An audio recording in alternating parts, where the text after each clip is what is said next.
Hello, my name's Nigel Thorne, and I'm concerned that senior figures within the Welsh Government have been unduly influenced by misplaced empathy to champion a dangerous ideology. During a virtual Senedd meeting in May 2022, Education Minister Jeremy Miles stated, "This is an area which is really very important to me personally because I'm having grown up as a gay young person, I have just a first-hand experience of what it's like to be at the receiving end of homophobia. So I think this is a very key priority for me as Education Minister. And I think it's quite shocking to think that young LGBTQ plus kids in school today are still receiving bullying and sexual harassment on that basis. So in terms of the work we are doing on the trans guidance specifically, over the course of the rest of this year, we're taking forward the development of a whole school approach to RSE, and clearly LGBTQ plus inclusion will feature significantly in that, and it includes specific guidance to schools to support trans children and young people.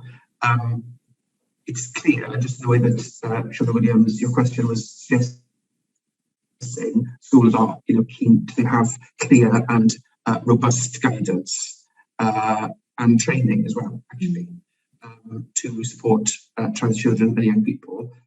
Leor Sapir, a fellow of the Manhattan Institute, recognises two mutually incompatible propositions underpinning gender identity ideology: queer theory and gender identity essentialism. Queer theory, promoted in academia, teaches that gender is performed and that gender identity is created in response to performing that gender. In contrast, gender identity essentialism is the belief that gender identity exists pre-socialization, that it is innate. Now, among many organisations who promote this belief is Stonewall, who tell teachers that children can recognise their gender identity from as young as 2. GIRES, a trans advocacy organisation that was established in 1997, also promotes this belief. The chair of trustees is Cat Burton, a trans-identified male who sits on the Welsh Government Independent LGBTQ+ expert panel. If teachers in Wales enter the word transgender on HEIW, the Welsh Government Resources site, they will be presented a series of lesson plans on understanding gender variance and transgender. Lesson plans 3 and 4 provide links to the GIRES website.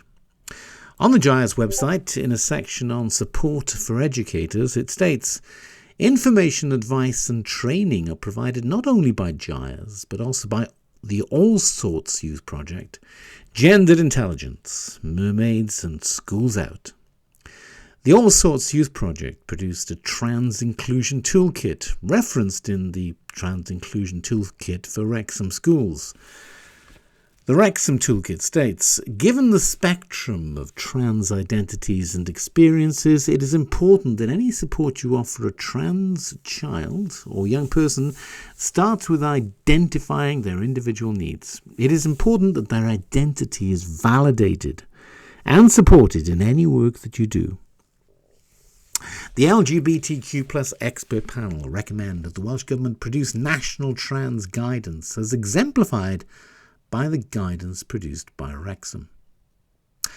Jay Stewart, the CEO of Gendered Intelligence, was motivated to transition by queer theory and the writings of Judith Butler.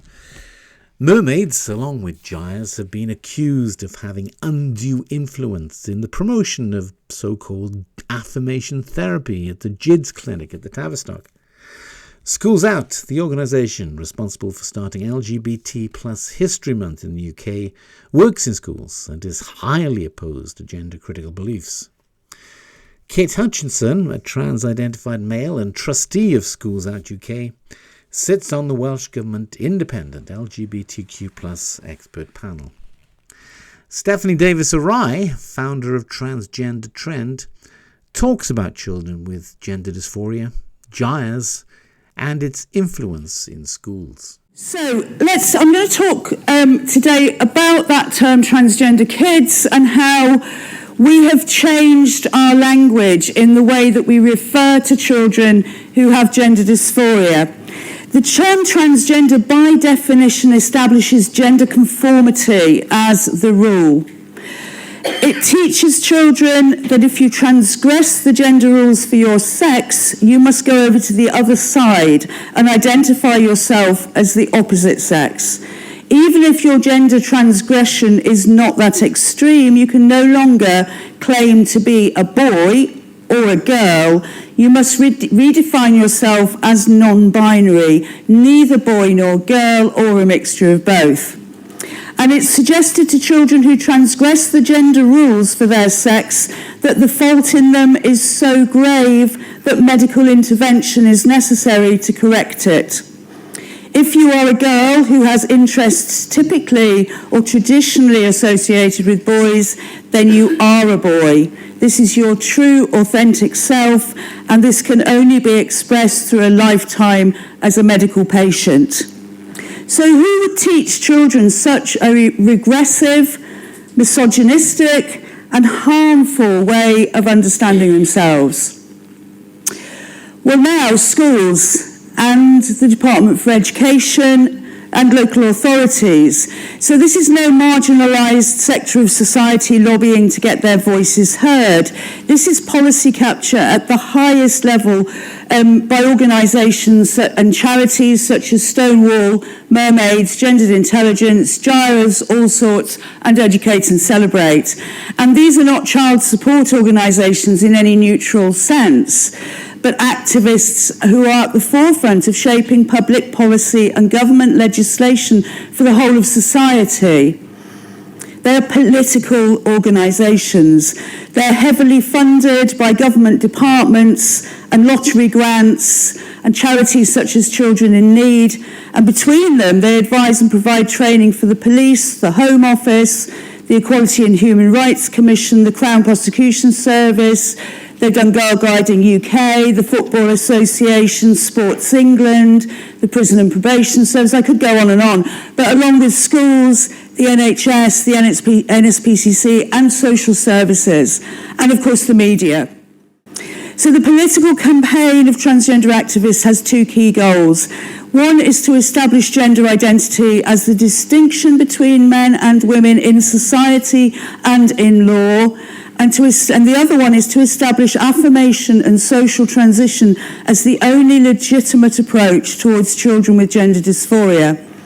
And these two campaign goals are inextricably linked, because if you're saying that gender identity is innate, then you have to say children are born with it. And it's no secret that these self-appointed experts who are influencing policies on children, such as GIRES, and share the political aims of the most extreme activists that we see on Twitter to change the definition of man and woman in law. According to GIRES, our gender identity is our psychological sense of fitting into social categories. That's my italics there. Typically of man or woman, and that's from their e-learning resource. So GIRES claims that it is this feeling about our social position which defines us as boys and girls or men or women, and yet also claims that this feeling is determined pre-socially, existing before birth. That's their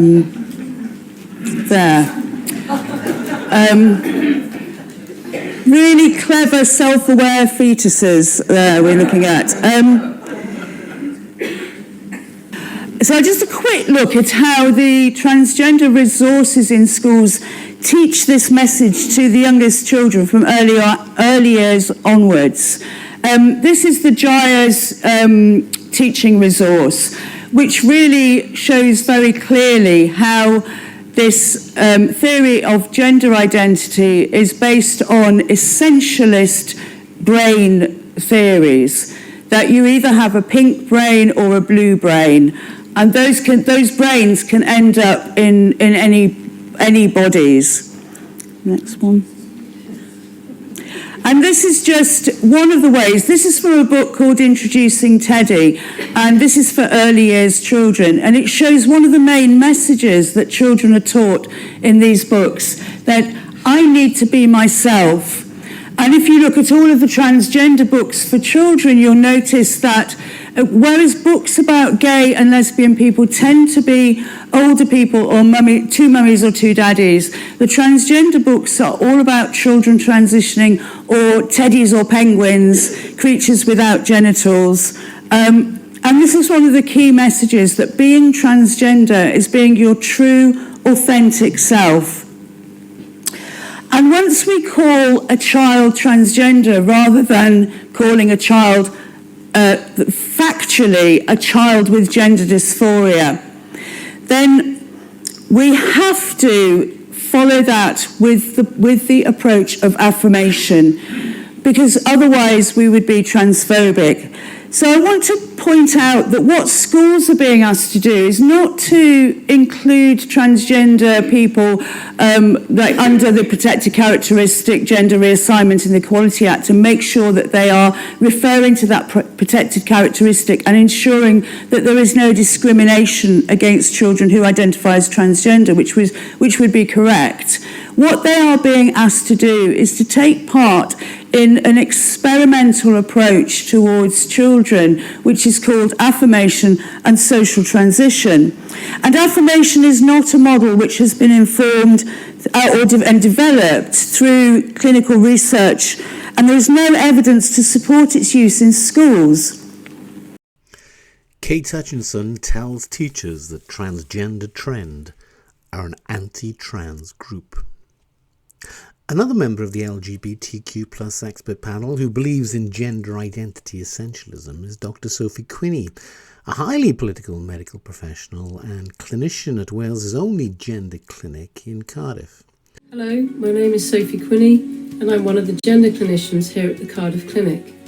My professional background is general practice, and I joined the movement to improve healthcare for trans and non-binary people in 2018.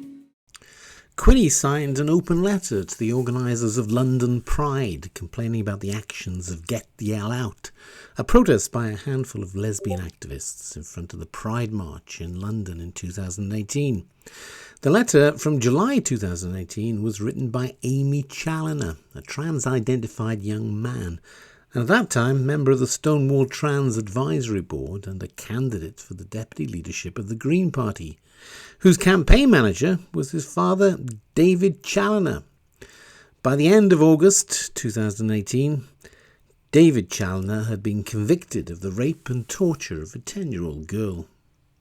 The remarkable story of the meteoric rise and fall of Aimee Challenor is told in a YouTube video by a trans woman, Rose of Dawn, the link to which is included below. Dr. Quinney is highly invested in gender-affirming care. As she explains to Kate Hutchinson, patients can be referred without any mental health assessment. If they're age 17 and a half and over, they can be referred directly now to the Welsh service by their GP. So that's a huge relief to have that put in place. But certainly for adults, we've managed to get rid of the mental health component, which is great. So that's a positive. Dr. Quinney has been highly influenced by Ben Vincent, a queer, non-binary academic and a former trustee of GIRES. Vincent is also a contributor to the WPATH Standards of Care version 8. In an article that is a dialogue between Vincent and Quinney, Vincent states, "Beware the idea that a person's physiology, anatomy, or genetics fundamentally are male or female things. Doing so is political, not a foregone conclusion of a morally neutral scientific enterprise." Vincent and Quinney have created training modules on gender diversity and trans health for Health Education and Improvement Wales, which are available for every healthcare professional in Wales. Celebrating the launch, Professor Pushpinder Mangat, Medical Director, HEIW, said, "These are our first training modules for health professionals around the care of trans and non-binary people. We're really grateful to Stonewall Cymru for working in collaboration and supporting HEIW with their development." Regarding gender identity services, Quinney writes, "Referrals to gender identity services in the UK are increasing, including on behalf of young people under the age of 18. For the most part, this is likely to reflect improved access to information and representation." In a training video, she further states, "Gender identity is an internal sense of oneself as being a boy, man, girl, woman, or something else. While gender roles can be informed by the social world, evidence suggests that gender identity is rooted in neurobiology." Leor Sapir disagrees.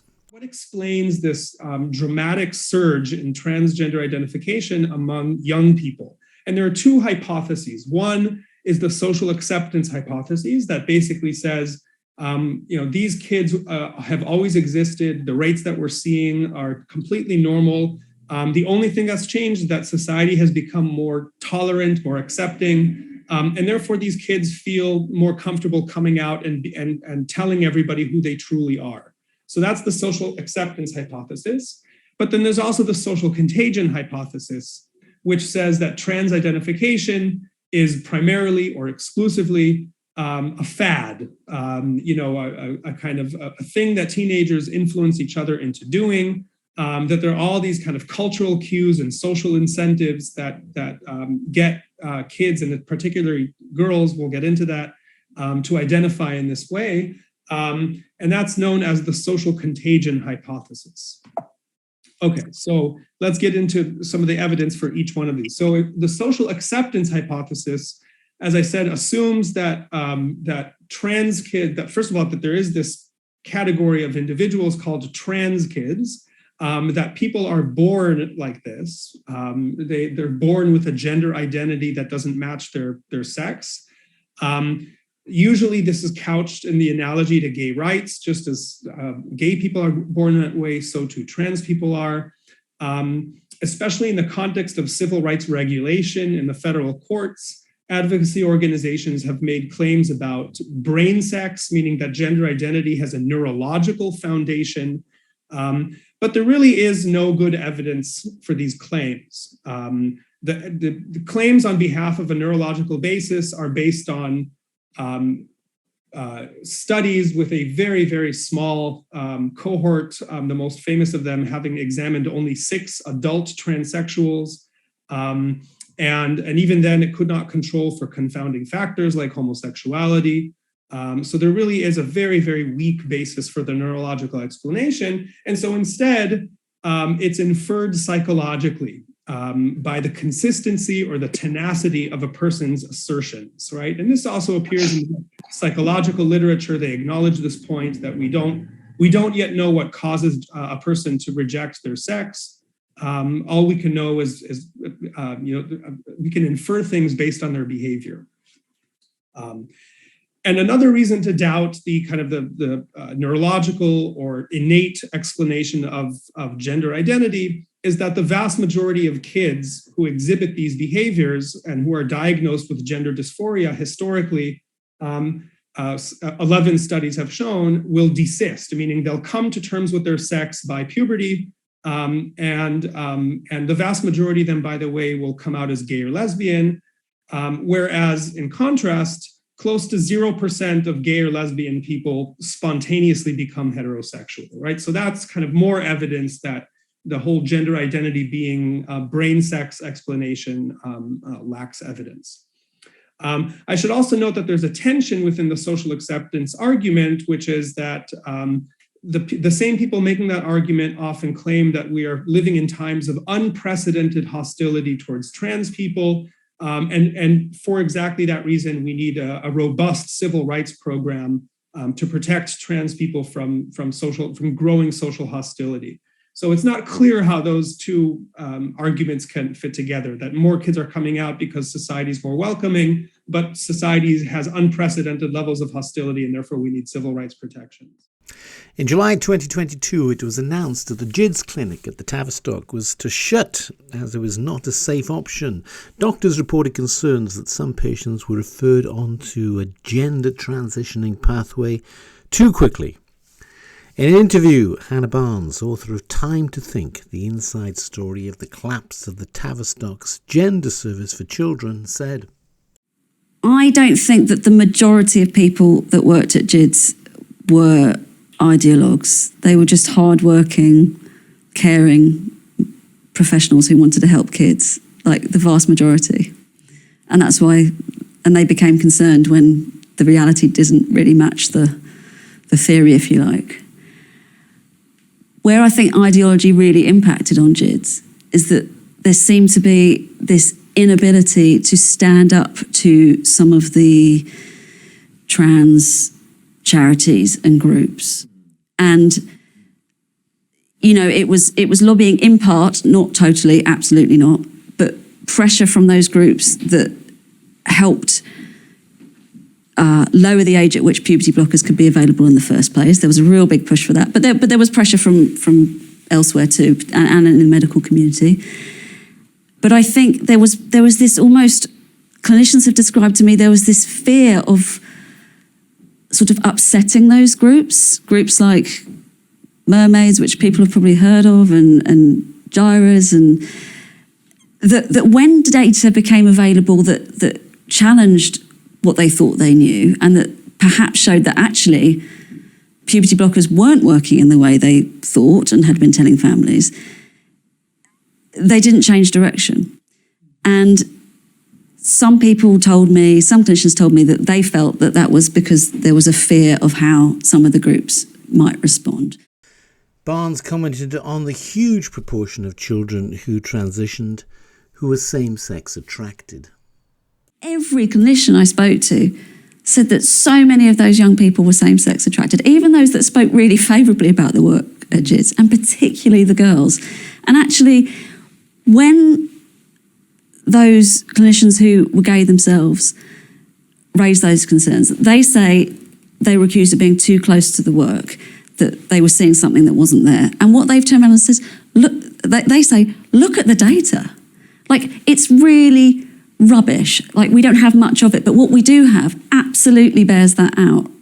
So GIRES' data for every single young person that was referred to them in 2012, of the ones they have data for, which is the sort of the older ones, they didn't ask the very young kids, what is it?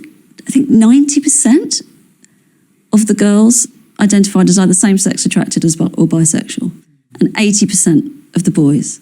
And then in slightly more recent stats, those come down to about 70% and 60% respectively, but they're still incredibly high. So they're saying we weren't seeing something that wasn't there.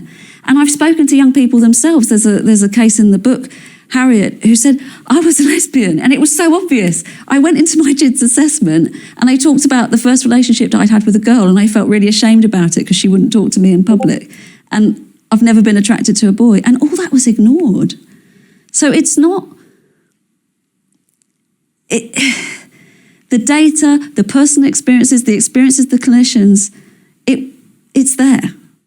And I have to stress that of the people I spoke to for the book, not all of whom are named or quoted, but collectively, they've worked with thousands of young people directly, sitting in a room like we are now, face to face. It's just, I don't think it's credible to pretend that the overwhelming number of people who might be affected by this are gay, bisexual, or lesbian. Those parents who believe that Welsh Government policies are in danger of transing away Welsh gay school children may wish to support Public Child Protection Wales. Links are included below.